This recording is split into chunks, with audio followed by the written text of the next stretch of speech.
Sir રોજ આજરોજ social media થકી એક મેસેજ ધ્યાને આવેલ કે અત્રેના પોલીસ સ્ટેશન વિસ્તારમાં આવેલ પોદ્દાર ઇન્ટરનેશનલ સ્કૂલમાં 7મા ધોરણમાં ભણતા બે બાળકો વચ્ચે સામાન્ય ઝઘડો તકરાર થયેલ અને એમાં એક બાળકથી બીજા બાળકને નખ વાગી ગયેલ છે અને સોશિયલ મીડિયામાં જે મેસેજ વાયરલ થયેલ છે તેમાં ચપ્પુ જેવું સાધન બતાવેલ છે એવો ખોટો મેસેજ વાયરલ થયેલ છે.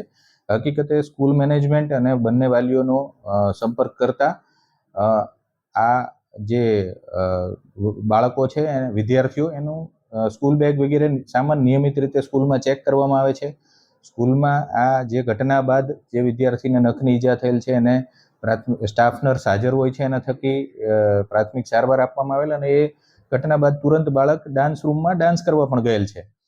એટલે આ ખોટો મેસેજ વાયરલ થયેલ છે અને સ્કૂલ બેગ નિયમિત ચેક કરવામાં આવે છે અને આ બાબતે પ્રાથમિક તપાસ કરવામાં આવેલ છે. સ્કૂલના સીસીટીવી કેમેરાસ છે એ પણ કાલે ચેક કરવામાં આવનાર છે અને જે આ ચપ્પુ જેવું સાધન છે એ બાબતે તપાસ કરતા સ્કૂલ મેનેજમેન્ટ તરફથી એવું જાણવા મળેલ છે કે બાળક પાસે પ્લાસ્ટિકનું રમકડાનું કોઈ ધારદાર સાધન કે હથિયાર નહીં, પ્લાસ્ટિકનું રમકડું હતું અને એ પણ સ્કૂલ દ્વારા જમા લેવામાં આવેલ છે. છતાં એ બાબતે કાયદેસર તપાસ કરવામાં આવશે અને કંઈ પણ ગુનાહિત જણાશે તો તુરંત કાયદેસર કાર્યવાહી કરવામાં આવશે.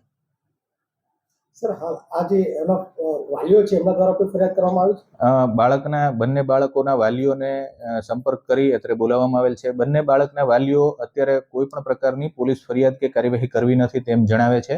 એમને ફક્ત અને ફક્ત બાળકોના ઝઘડા બાબતે સ્કૂલ મેનેજમેન્ટમાં રજૂઆત કરેલ છે અને આ જે બાળકને ઈજા થયેલ છે તેનો મોટો ભાઈ પણ ત્યાં જ સ્કૂલમાં 10મા ધોરણમાં ભણે છે અને એને પણ અગાઉ બીજા બાળક સાથે ઝઘડો થયેલો ત્યારે સ્કૂલ મેનેજમેન્ટ તરફથી માફીપત્ર પણ લખાવવામાં આવેલ છે. આજે પણ આ ઘટના બાદ જે બાળકથી નખ વાગી ગયેલ છે એના વાલીઓ ત્યાં સ્કૂલમાં જઈ અને માફીપત્ર લખી આપેલ છે.